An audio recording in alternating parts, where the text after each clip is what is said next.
Hi hello नमस्कार, मी दीपाली सबका स्वागत करते मी माझ्या एका नवीन ब्लॉगमध्ये। कशा आहात तुम्ही सर्व नक्की सांगा कमेंटमध्ये। चला तर नवीन दिवसाचा नवीन ब्लॉग बघूया। आजचं रुटीन काय काय आहे। आणि आज ना आता मुलं इथं ना विहिरीला पोवायला चालल्यात। आणि बघा सगळेजण सायकल घेऊन मस्त आपलं विहिरीला पोवायला चालल्यात। गावाकडे आल्यापासून रोज दुपारी ना मुलं विहिरीला अंघोळ करायला जात आहेत आणि खूप त्यांनी एन्जॉय केली ही सुट्टी, खूप म्हणजे खूपच। आणि एवढा कडक उन्हाळा आहे तरी पण विहिरीला भरपूर असं पाणी होतं, तर मुलांना पोवायला वगैरे खूप छान।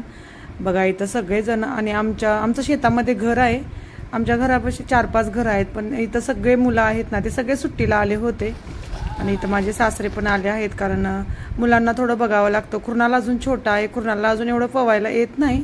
मग इथं बघा माझे सासरे कुर्नालला शिकवत आहेत पोवायला। तर चला मग करा ब्लॉग कंटिन्यू आणि बघा मुलं कसे एन्जॉय करतायत मस्त हे गावाकडचे दिवस। आणि आता आजकाल विहिरीला पोवायला वगैरे जाणं जास्त काही बघायला मिळत नाही, पण आता आम्ही आहे शेतामध्ये, आम्हाला या सगळ्या सुखसोयी आहेत, तर आम्ही त्याचा मस्त आनंद घेतोय। आणि अर्णव कुणाला पण मी पोवायला वगैरे शिकवतोय। आणि आपला अर्णव बघा आता ह्याच सुट्टीला तो पोवायला शिकलाय आणि किती छान प्रकारे। मागच्या वेळेस त्याला थोडंसं आम्ही म्हणजे शिकवलं होतं, पण एवढ्या छान प्रकारे नाही।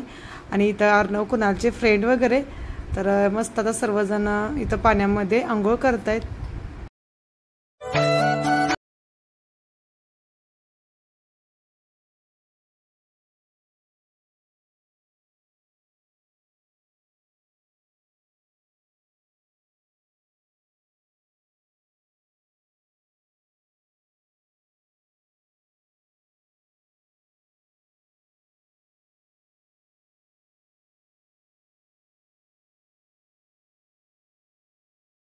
ना खूप मासे वगैरे होते, तर अर्णवनं खाली खाली गेल्यानंतर पाण्यातून मासे आणले होते, तर बघा किती छान। तर चला आपण यांना आता पाण्यामध्ये सोडूया, कारण खूप वेळ बाहेर ठेवले तर ते मरून जातील। तर आता घरी आलोय आम्ही। घरी आल्यानंतर ना कुर्नालला खूप भूक लागली होती, कारण विहिरीतून पळून आल्यानंतर मुलांना खूपच भूक लागते।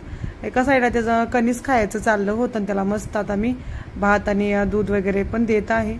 गावाला आल्यापासून ना कुणालचं जेवणात बिलकुल लक्ष नाही।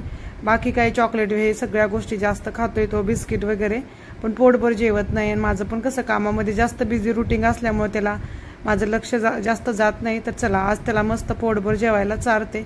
अर्णव पण आता जेवण करीन। त्याच्यानंतर हा दुसऱ्या दिवशीचा व्हिडिओ आहे, त्यानंतर मला व्हिडिओ घ्यायला काही जमला नाही। मी खूप ठरवते व्हिडिओ माझा कंप्लीट करायचा, पण होतच नाही। गावाकडं कसं कोण नाही कोणतर दिवसभर येत राहतं, मग सर्वांसमोर व्हिडिओ वगैरे बनवणं शक्य नसतं, कारण आपल्या घरी कोण आला आहे आपल्याला भेटायला तर त्यांना टाईम देणं खूप गरजेचं आहे। तर मी व्हिडिओ तेव्हा बनवतच नाही माझं, मग जेव्हा मला असं वाटतं की आता मी बनवू शकते। तर चला दुसऱ्या दिवशीचा व्हिडिओ आहे। सकाळ सकाळी मस्त धपाटी बनवायचं चालू होतं, भाकरी वगैरे बनवून ठेवली होती, कारण सासऱ्यांना सकाळ सकाळी भाकरी लागते। आता इथं सर्वांना मी धपाटी, भेंडीची भाजी आणि वडी वगैरे ह्या सगळ्या गोष्टी बनवणार होतो। आणि धपाटी बनवायला थोडं जास्त वेळ लागतो, तर पहिल्यांदा हेच बनवून घेते, त्याच्यानंतर बाकी आणखी काही। आणि अशा प्रकारे रुटीन असतं सकाळचं। तर चला मग करा ब्लॉग कंटिन्यू।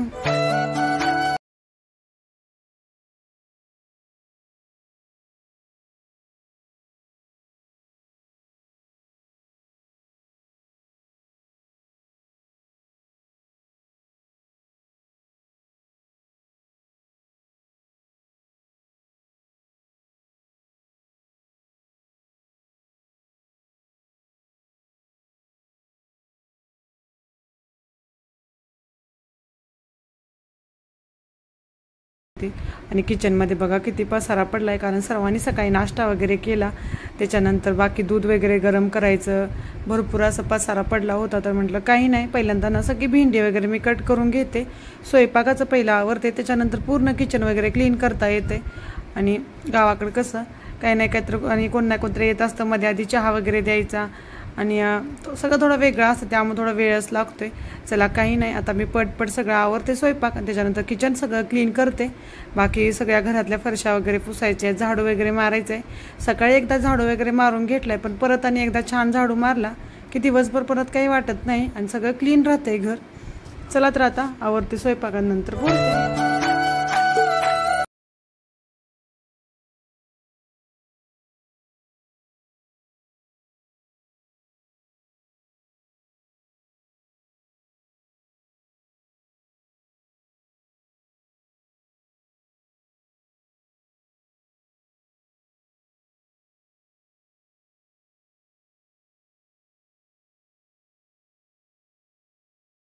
आवरली होती, सगळा स्वयंपाक वगैरे बनवून झाला आणि आता इथं माझा नाश्ता चाललाय.